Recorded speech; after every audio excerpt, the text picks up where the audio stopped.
Good morning students. आज हम राजयक्ष्मा चिकित्सा अध्याय को प्रारंभ करेंगे। जैसे कि हम सबको पता है कि राजयक्ष्मा जो है वो एक प्रकार से जब सारी जो धातुएं हैं वो क्षीण हो जाती हैं उसके बाद ये उत्पन्न होता है। तो इसमें जो प्रारंभ किया है उसमें किया ही इस प्रकार से है कि दिवोकसाम कथ्यता अमृतम ऋषिवी वैरुषुता कथा काम्य व्यसन संयुक्ता पौराणी शशिनम प्रति। जो ये यक्ष्मा है काम व्यसन संयुक्ता, जो काम के व्यसन से युक्त होकर रोहिण्यामतिसक्तस्य शरीरम न अनुरक्षता, जो ये चंद्रमा है इन्होंने रोहिणी नाम की जो इनकी जो पत्नी है उनके साथ में काम वासना से संयुक्त होकर और अपने शरीर की रक्षा ना करते हुए वो इनके साथ में जो है वो आ गए।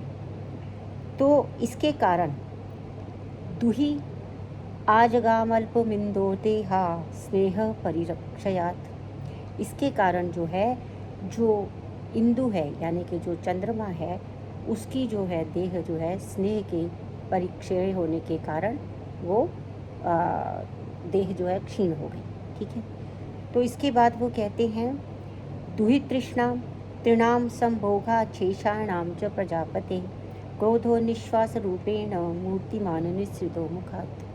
अब उन्होंने क्या किया कि क्योंकि जब उन्होंने जो बाकी की जो दक्ष प्रजापति की कन्याएं थीं उनके साथ में वो अनुरक्त नहीं हो रहे थे, इसलिए दक्ष प्रजापति जो है वो काफ़ी क्रोध में आ गए और उन्होंने इन्हें श्राप दे दिया।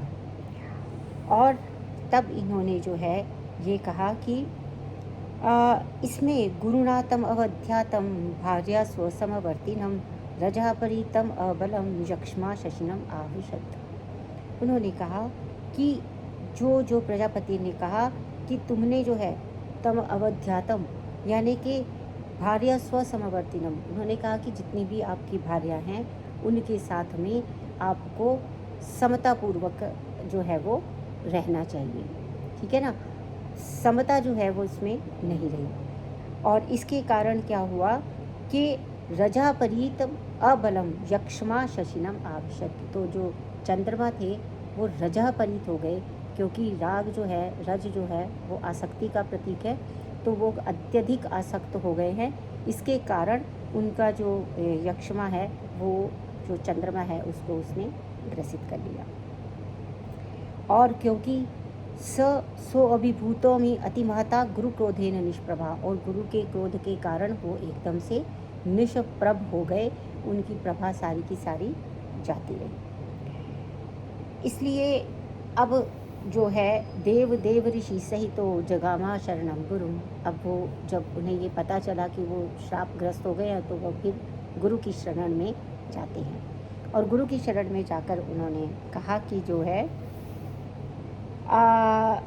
अब आप जो है सभी का समवर्तन करो, स्नेह परिक्षेण हो गया है। अवध्यातम, यहाँ पे एक शब्द आया गुरुना तम अवध्यातम। अवध्यातम का मतलब होता है क्रोध के पूर्वक चिंतन करना। गुरु क्रोधेन इति यक्ष्म रूपेण, यानी कि उन्हें जो व्याधि हुई वो गुरु के कोप के रूप में हुई थी। ठीक है, तो इसमें अब इन्होंने ये कहा कि अथ चंद्रमसा शुद्धम मतिम बुद्ध्वा प्रजापति प्रसादम कृतवान सोमस्ततो अश्विभ्याम चिकित्सिता। अब जब उन्होंने देख लिया कि उनकी जो बुद्धि है, जब वो गुरु की शरण में आए और उन्होंने प्रायश्चित किया, एक प्रकार से मान ली अपनी जो अपनी भूल थी वो मान ली, तो उसके बाद जब उन्हें लगा कि उनकी बुद्धि जो है वो शुद्ध हो गई है, शुद्धा बुद्धि ज्ञाता, बुद्धा मतलब कि शुद्ध बुद्धि का क्या मतलब है, विमुक्त ग्रह, यानी कि अपने दोषों को परिहार कर लिया। जब उन्होंने, हमारी बुद्धि कब पवित्र होती है, जब हम अपने दोषों का परिहार कर लेते हैं। तो जब हम अपने दोषों का परिहार कर रहे हैं तो हमने जो है वो दोषों का मतलब उसी को हम शुद्ध बुद्धि कहते हैं। तो जब प्रजापति ने देख लिया कि इनकी बुद्धि जो है वो शुद्ध हो गई है तब सविमुक्त ग्रह चंद्रो वीर राजा विशेषतः, फिर वो अपने विमुक्त ग्रह से यक्षमा के से जो है वो मुक्त हो गए। ओजसावर्तितो अश्विभ्याम शुद्धम सत्वम अवाप्त, तो अश्विभ्याम अश्विनों की वजह से उनका, क्योंकि जो अश्विनी कुमार हैं वो चिकित्सक माने गए हैं देवताओं के, तो उनकी चिकित्सा से अब ये जो है उनका ओज का वर्धन हुआ और उनका सत्व जो है वो शुद्ध हो गया। अब यहाँ पर बताया गया क्रोधो यक्ष्मा ज्वरो रोगा एकार्थो दुख संज्ञकः यस्मात् स राज्ञा प्रागासीद राजयक्षमो ततोमतः, अर्थात ये जो यक्ष्मा है इसके पर्याय होते हैं क्रोध, यक्ष्मा, ज्वर, रोग, ये सब एकार्थ हैं, अर्थात ये सब उसके सिनोनिम हैं। तब क्योंकि ये सबसे पहले राजा को हुआ था, प्रागासीद राजयक्षमा ततोयता, राजा को पहले होने के कारण, स्वर्ग के राजा थे इंद्र, उनको पहले होने के कारण ये राजयक्षमा कहलाया। और अब स यक्षमा, ये यक्षमा अब हुंकृतो अश्विभ्याम मानुषम लोकमागता, यानी कि जब अश्विनी कुमारों ने हुंकार भरी तो ये मनुष्यों में आ गया नीचे ज़मीन पर। लब्ध्वा चतुर्विधम हेतु समावेशित मानवान, तो चतुर्विध जो हेतु होते हैं उनके सेवन करने पर राजयक्षमा उनमें प्रविष्ट होगा, ऐसा करके वो यहाँ पर आ गया। और 4 जो हेतु हैं वो सब आप जानते हैं, आप निदान में पढ़ चुके हैं, फिर भी अयथा बलारंभम वेग संधारणम क्षयम यक्ष्मणा कारणम विद्यात चतुर्थम विषमाशनम। 4 कारण हैं, अयथा बलारंभ, वेग संधारण, क्षय होना और चौथा है विषमाशन। अब यहाँ पर क्या होता है कि इन्होंने यहाँ पर जो है वो एक एक करके अब आगे उसका वर्णन करेंगे। यहाँ जो हमने पहले भी निदान में भी कर दिया था, पर यहाँ पर फिर से उसका वर्णन किया जा रहा है, क्योंकि ये पुनरुक्ति दोष नहीं है, इसमें वो पुनः जो है उसको पद्य के रूप में यहाँ लेकर आए हैं ताकि बात को समझने में सरलता हो। तो युद्धाध्ययन भाराध्व लंघन प्लवनादिभि पत्नैर अभिघातैर्वा साहसैः वा तथा अपरैः, किस किस प्रकार से होता है युद्ध करना, अत्यधिक अध्ययन करना, ज़्यादा भार उठाना, ज़्यादा पैदल चलना, लंघन करना बहुत अधिक, प्लावन करना बहुत सारा तैर लेना, पत्नैर या फिर अभिघातैर्वा कहीं पे गिर गए या फिर अभिघात हो गया, साहसैर्वा साहस होता है आत्मशक्ति अनालोच्य यत् क्रियते तत्साहसम, यानी कि जो अपनी शक्ति को देखे बिना, जितनी हमारी शक्ति है उसको देखे बिना अगर हम कोई काम करते हैं तो वो साहस कहलाता है। ठीक है, तो इसलिए यहाँ पर जो कारण बन रहा है वो साहस भी है।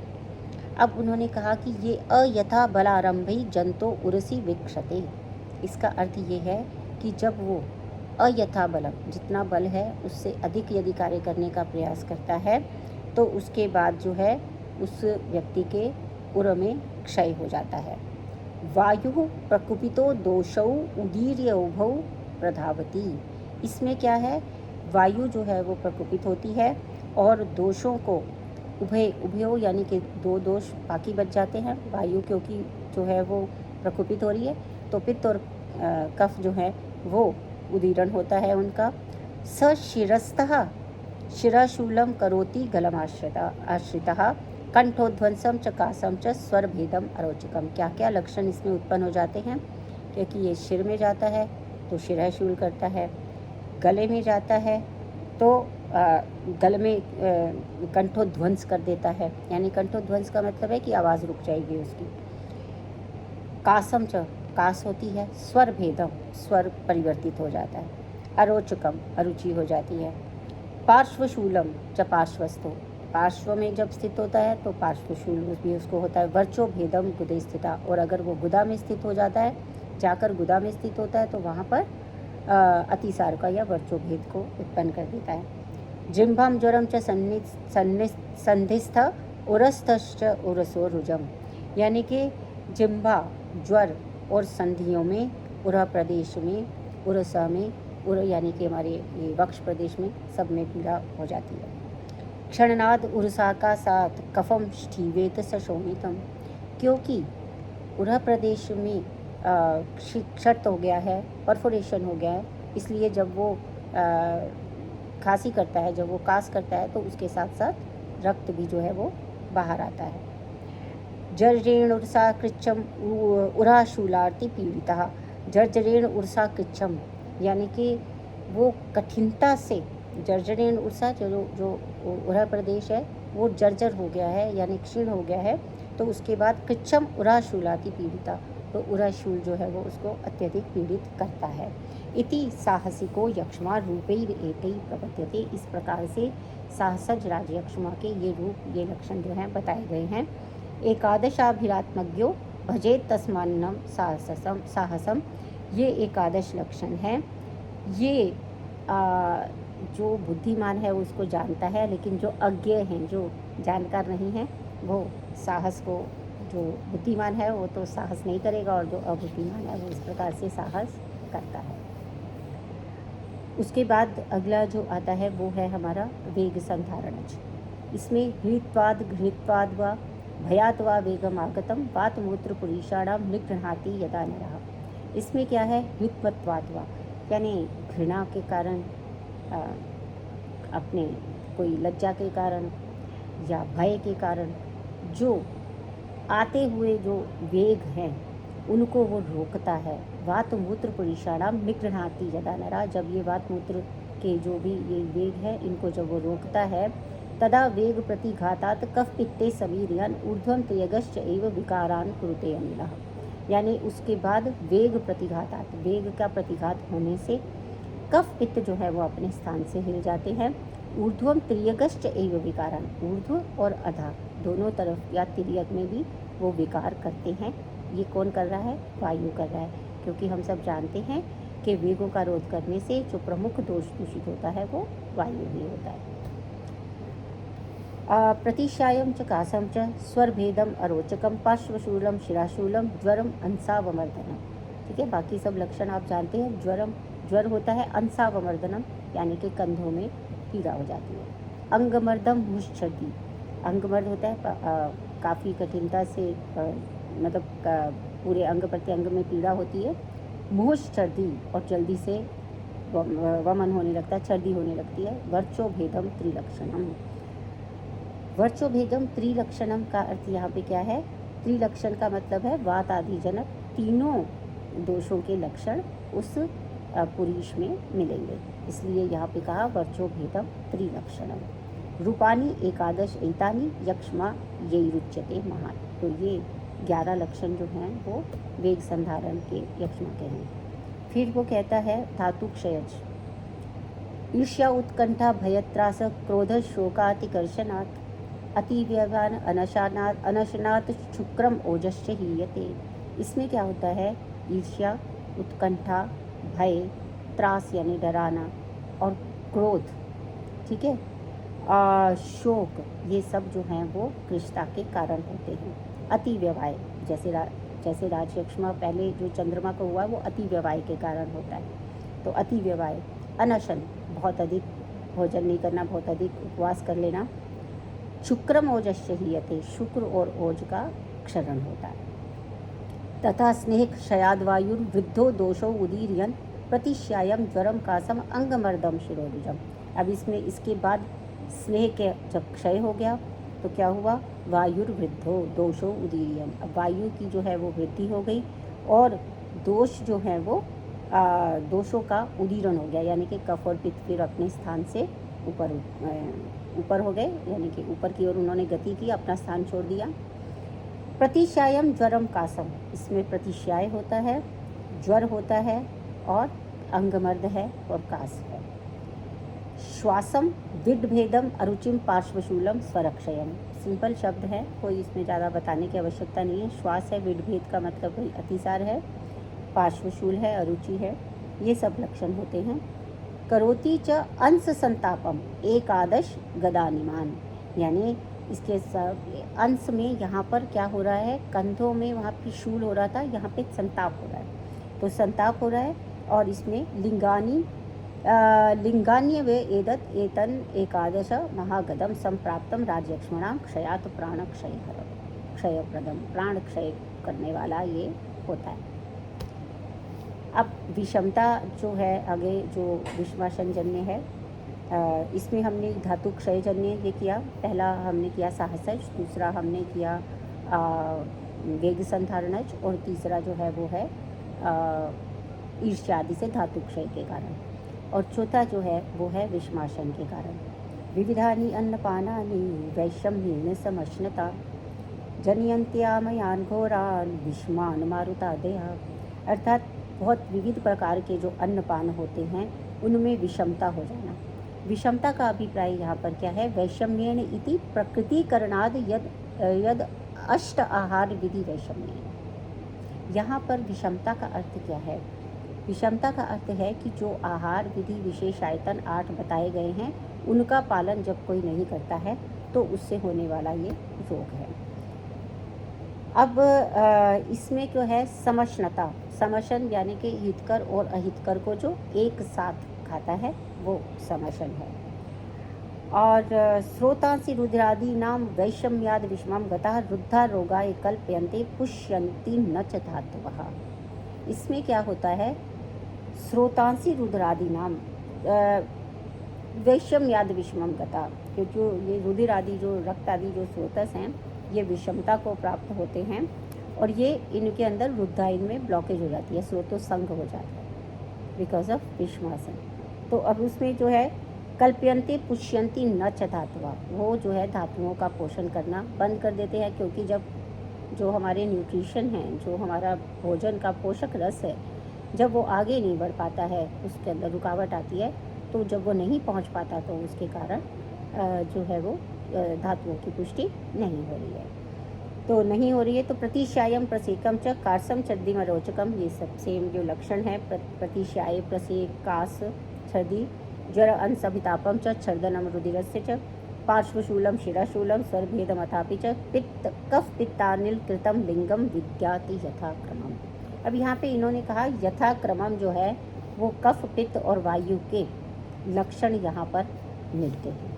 यथाक्रमम का अभिप्राय क्या है? यहाँ पर प्रतिश्यायम इत्यादि प्रथम श्लोकार्ध विहितम, जैसे प्रतिश्याय से लेकर, ठीक है ना, प्रतिश्याय को स्टार्ट करके जो श्लोकार्ध है वो कफकृत है।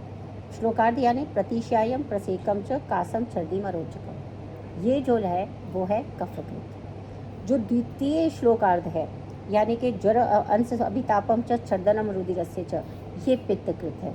रक्त की छर्दी होती है, छर्दी भी होती है तो उसमें भी रक्त आएगा, कास होता है तो उसमें भी रक्त आएगा अगर उरक्षत है सहसज में, ठीक है ना। तो यहाँ पर ज्वर अभिसमतापस्य और उसके बाद शैशम तो वातकृतम, और बाकी जितने भी हैं अगला वाला जो पूरा श्लोक है वो वातकृत होता है। इसका यही इसका अर्थ है कफ पित्त अनिलकृतम लिंगम विद्यात यथाक्रमम इति व्याधि समूह से रोग राजस्य हेतुजम। ये इस प्रकार से रोग का जो राजा राजलक्ष्मा माना गया है ये उसका लक्षण है।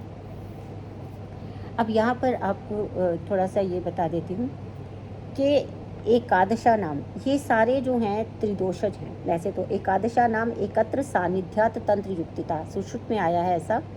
वो कहता है कि एकादशा नाम एकत्र सानिध्यात, ये एकादश जो 11 लक्षण हैं वो एक ही रोग में सन्निधि के कारण एक जगह पे मिलते हैं और इसलिए यहाँ पर सन्निधि तंत्र युक्ति लगी हुई है।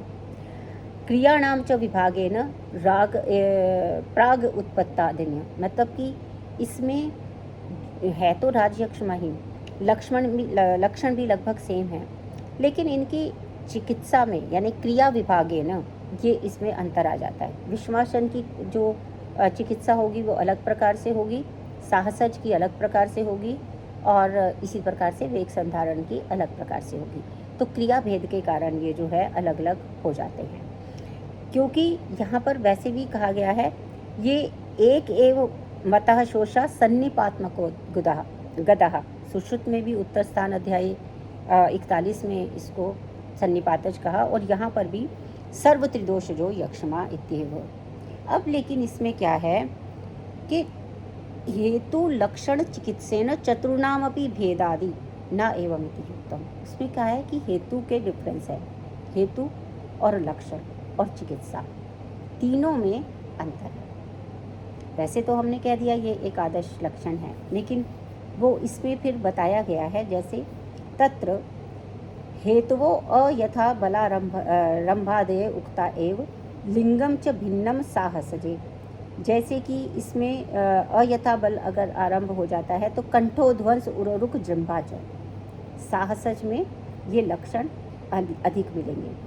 वेग संधारण जो होगा उसमें अंगमर्द, मुहुश्चर्दी तथा त्रिलक्षण वर्चोभेद, ये लक्षण अलग मिलेंगे। अन्यत्र ही वर्चोभेद लक्षणम कहीं कहीं वो नहीं भी है।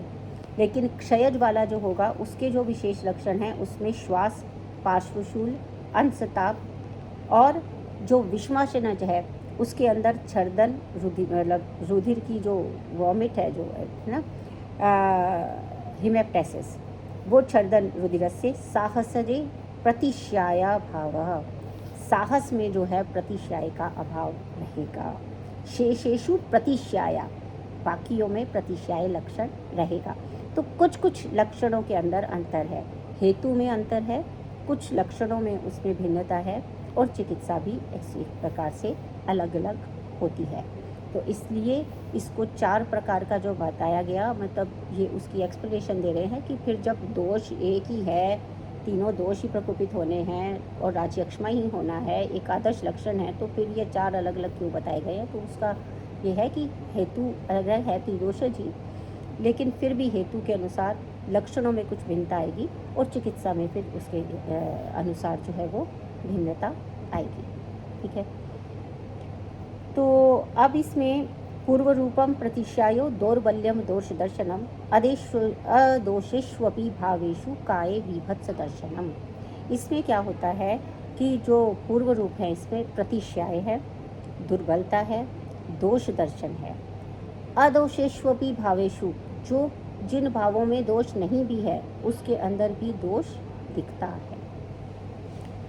आप जितने भी इसके लक्षण देखेंगे सब में सबसे इम्पॉर्टेंट बात ये है कि राजयक्ष्मा जो है उस हमें ये समझना चाहिए कि ये पूर्णतः शारीरिक व्याधि, केवल शारीरिक व्याधि नहीं है, क्योंकि इसके प्रारंभ में जो इसका प्रारंभ हुआ है वो रजस दोष से हुआ है।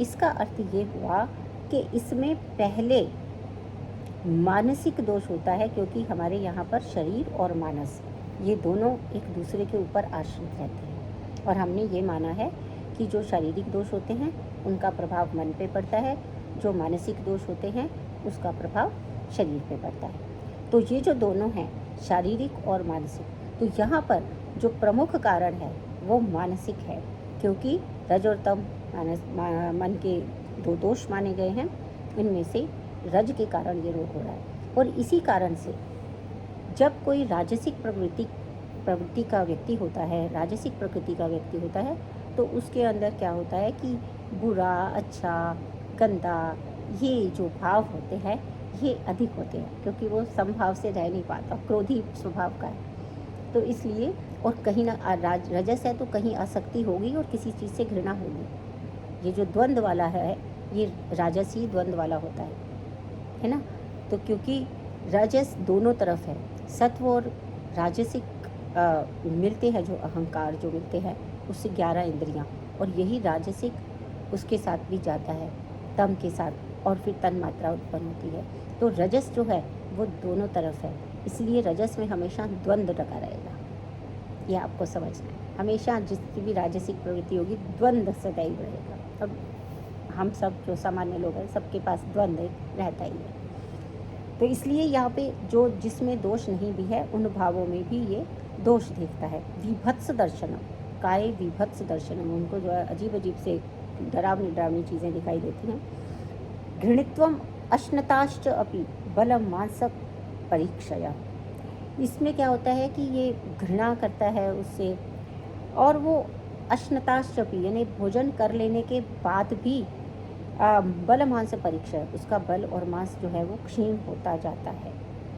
इसके अलावा स्त्री मध्य मांस प्रियता च अवगुंठनी, यानी यहाँ पर स्त्री के प्रति, क्योंकि रजस जो है वो सबसे ज़्यादा वासनाएं उत्पन्न करने वाला है और उसमें से काम वासना एक है, तो स्त्री के प्रति, या ये वाइस वर्सा है, स्त्री के प्रति, मध्य के प्रति, मांस के प्रति उसका झुकाव ज़्यादा होगा। और प्रियता च अवगुंठने, मतलब प्रिय चीज़ों को अपने पास रोकने का होल्डिंग पर्सनैलिटी दिखाई देगी। मक्षिका गुण केशा नाम तृणा नाम पतनानि च प्रायो अन्नपाने केशा नाम नखा नाम च अभिवर्धनम। अब इसमें वो हर जगह पे भोजन में उसको कहीं मक्खी, कहीं पे कोई कीड़ा, कहीं बाल, कहीं तृण, सब कुछ जो है कुछ ना कुछ गिरता रहेगा उसके पास। प्रायो अन्नपाने, प्राय अन्नपाने में उसको ये सब दिखेगा। केशा नाम नखा नाम च अभिवर्धनम, केश और नख की वृद्धि होगी। तो अब जो है इसके बाद इसमें क्या है, पतत्री भी पतंगैश्च श्वापादैश्च अभिदर्शनम स्वप्ने केशास्थिराशीनाम भस्मनश्च अधिरोहणम। पतत्री भी जो होते हैं वो पक्षिणा, और श्वापदा होता है व्याघ्र आदि, यानी कि इनके द्वारा वो सपने में इनसे घसीटा जाता है, और सपने में वो केश और अस्थियों की जो भस्म है उसके ऊपर चढ़ा हुआ मिलता है। जलाशय नाम जलाशय मिलते हैं, शैला नाम वना नाम, जहाँ पे भी है वो आग लगी हुई है वनों में, पर्वतों में जलाशय है बहुत बड़े बड़े, इस तरह से। शुष्यताम क्षीयमाणा नाम पतताम यच्च दर्शनम, यानी कि ये सब जो है ये सारे जलाशय सूख गए हैं और सब कुछ पतन को प्राप्त हो रहा है, इस प्रकार का दर्शन उसको होता है। ये सारे राजयक्षमा के पूर्व रूप होते हैं। और इसके बाद जो है वो आते हैं इसके रूप।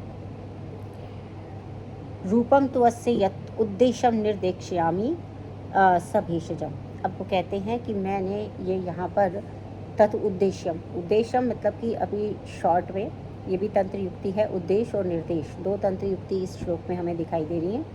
उद्देश्य यानी कि संक्षेप में मैंने बता दिया है पहले ही, और अब मैं इसका विस्तार से यहाँ पर जो है वो वर्णन करूँगा। तो यथा स्वेन ऊष्मणापाकम शारीरा यान्ति धातवा, यानी यथा स्वेन ऊष्मणा, सबकी अपनी अपनी ऊष्मा होती है सभी धातुओं की, और उसमें शारीरा यान्ति धातवा स्रोतसाम च यथा स्वेन धातु पुष्यति धातुता। ये उन्होंने एक स्वाभाविक सिंपल सी बात बताई है कि अपनी ऊष्मा से जो शरीर में जो धातुएं होती हैं वो धातु का पोषण क्रम एक तरह से बताया हुआ है, वे अपनी अपनी अग्नि से अपनी अपनी धातु का पोषण होता है। और स्रोतसाम च यथा स्वेन, और जो जो स्रोतस उसके हैं उसके अकॉर्डिंगली वो धातुओं का पोषण होता रहता है। ये तो है प्राकृतिक अवस्था। लेकिन स्रोतसाम सन्निरोधाच्च रक्तादीनां च संशयात् धातुष्मणां चापचाद् राजयक्षमा प्रवर्तते। लेकिन इसमें क्या होता है, राजयक्षमा में स्रोतों में अवरोध हो जाता है और रक्त आदि का क्षय हो जाता है।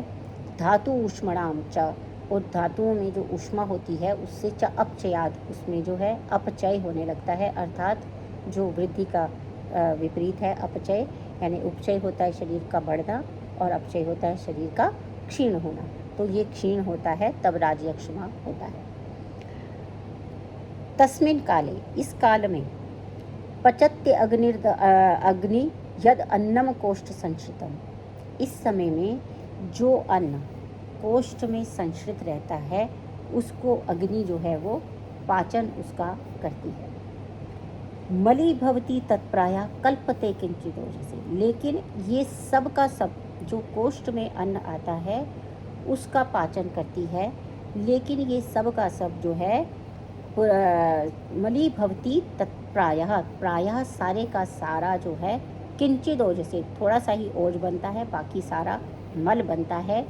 तस्मात् पुरीशम संरक्षे विशेषाद राजयक्ष्मणा, इसलिए विशेष रूप से राजयक्षमा में पुरीश का जो रक्षण है वो करना चाहिए। सर्वधातु क्षयार्थ से, आर्त का यानी कि जो रोगी है उस सभी धातुओं का क्षय होने पर उसके पास बलम तस्य ही विडबलम, उसके पास केवल जो पुरीश है उसका ही बल यहाँ पर श्रेष्ठ शेष रहता है। ये एक बहुत ही सुंदर सिद्धांत है, इसके ऊपर प्रश्न भी पूछा जा सकता है, ये आपके MCQs के लिए भी इम्पॉर्टेंट होता है। तो ये क्लास में इतना ही बताती हूँ, और अगली क्लास में हम राजयक्षमा को आगे बढ़ाएंगे। धन्यवाद।